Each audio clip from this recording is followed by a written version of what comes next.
આખ્યાન છે આખું, આમાં ભજનમાં રૂપાંતર કર્યું.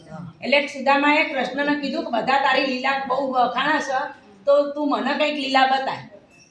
એટલે સુદામા કે કૃષ્ણ ભગવાન કે સારું તને બતાવીશ. પણ એ દિવસે એમના ઘરે ગયા હતા ને, એટલે એમના રસોઈ રૂક્ષ્મણી રાંધવા બેઠા એટલે કે તાર નદી આપણે નહીં આવીએ. એટલે કૃષ્ણ ભગવાન એમને નદીએ નાહવા લઈ ગયા. નદીએ નાહવા લઈ ગયા ને, નદીમાં જેવી ડૂબકી મારી ને એવે સામા કિનારે જ્યાં જોજાનો દૂર હતો, જ્યાં કોઈ દરિયા સિવાય કશું દેખાતું જ નહોતું, તટ જ નહોતો દેખાતો, એવા દેશમાં સુદામા પહોંચી ગયા. અને બ્રાહ્મણના વેશમાં ત્યાં પહોંચ્યા. અને ત્યાં આખું ગામ બ્રાહ્મણનું હતું. અને આ બ્રાહ્મણ હતો ને એટલે ભલા બ્રાહ્મણ એને રહેવા માટે ઘર આપ્યું. અને પોતાની દીકરી હતી ને તો આની સાથે પરણાવી. હવે સુદામા તો કહે છે ભાઈ મારું આ ગામ નથી, હું અહીંયા ક્યાંથી આવ્યો આટલું બધું દૂર એમ કે.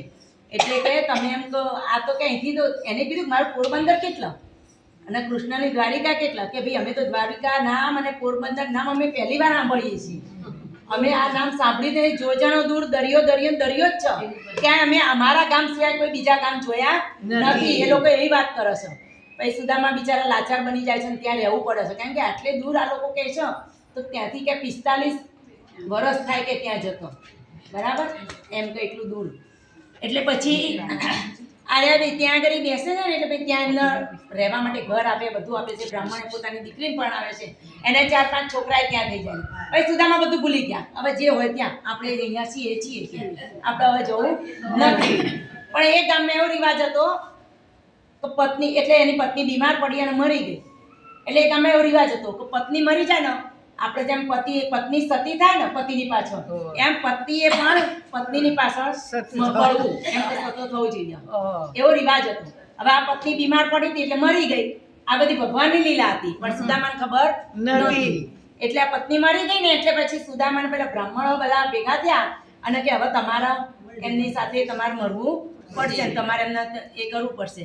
એટલે આ સુદામા હતા ને તે ભાગીને નાહીને કોઠી પાછળ બંધ ગયા કે આ લોકો મને મારી નાખશે જીવતા જીવ. માં તો મરી ગઈ પણ આ છોકરાએ કે બાપ વગરના થશે એમ કરીને આ અંતાઈ ગયા. એટલે પછી ભગવાન આ બ્રાહ્મણો હતા ને બધા ગમે તેમ કરીને હોધીને ખેંચીને કાઢીને બહાર લાવીને પછી એમનો ત્યાં કીધું. એટલે સુદામા હતા કે આપણે બ્રાહ્મણ કહેવાઈએ, નાયા વગર સતી થવાય નહીં, નાયા વગર પાછળ સતીની પાછળ જવાય નહીં, એમ પત્નીની પાછળ. તો કે ઉભા રહો, હમણાં હું ડૂબકી લગાવીને આવું છું. એટલે એમ તો હું નદીમાં સંતાઈ જઉં થોડો ટાઈમ, ત્યાં સુધી આ પડી જશે એમ ન વિચારે. એવો ભાવ એવો હતો, એમને ખબર જ નથી કે આ કૃષ્ણની લીલા છે. એટલે એમણે પછી ડૂબકી મારવા નદીમાં ગયા. એવી જેવી અંદર ડૂબકી મારી ને એવી જ કૃષ્ણ ભગવાને હાથ પકડીને અંદર દ્વારકાના કિનારે લાવી દીધા. નવી રાજા નવા પ્રજા, નવી રાજા નવા પ્રજા. પછી અહીંયા પછી ભાન થયું. પછી ભાન થયું એટલે સુદામા કૃષ્ણ ભગવાને કીધું આટલી બધી વાર લગાડ્યા નાતા એમ કે. એટલે કે પછી સુદામા એમના પગમાં પડી ગયા અને માફી માંગી. તમારી લીલા જોવા માટે પ્રયત્ન કર્યો, તમે મને ખરેખર લીલા બતાવી. ત્યાં મારો 4-5 છોકરા ત્યાં 45 વર્ષ થઈ ગયા. ત્યાં ભગવાને લીલા કરી હતી. એ ગામ ને બામ બધું ભગવાને બનાવ્યું. અને 15 મિનિટ નથી થઈ, 10 જ મિનિટ હતી. 10 મિનિટમાં 45 વર્ષ બતાવી દીધા. ત્યાં છોકરા થઈ ગયા, બધી થઈ ગઈ, પત્નીએ મરી ગઈ ને એની પાછળ 10 મિનિટમાં કૃષ્ણ ભગવાને એની લીલા બતાવી. એમ કે સુદામાએ કીધું બધા તારી લીલાના વખાણ કરે છે તો કૃષ્ણ ભગવાન લીલા જબરી બતાવે છે, તો મને એકવાર તારી લીલા બતાય ને. આવું સુદામાએ કીધું કૃષ્ણને. એટલે એના પછી આ લીલા બતાવી. આ એનું ભજન આખું હતું. આ મેં આખ્યાને સાંભળ્યું હતું, આના ભજન હતું. બોલો.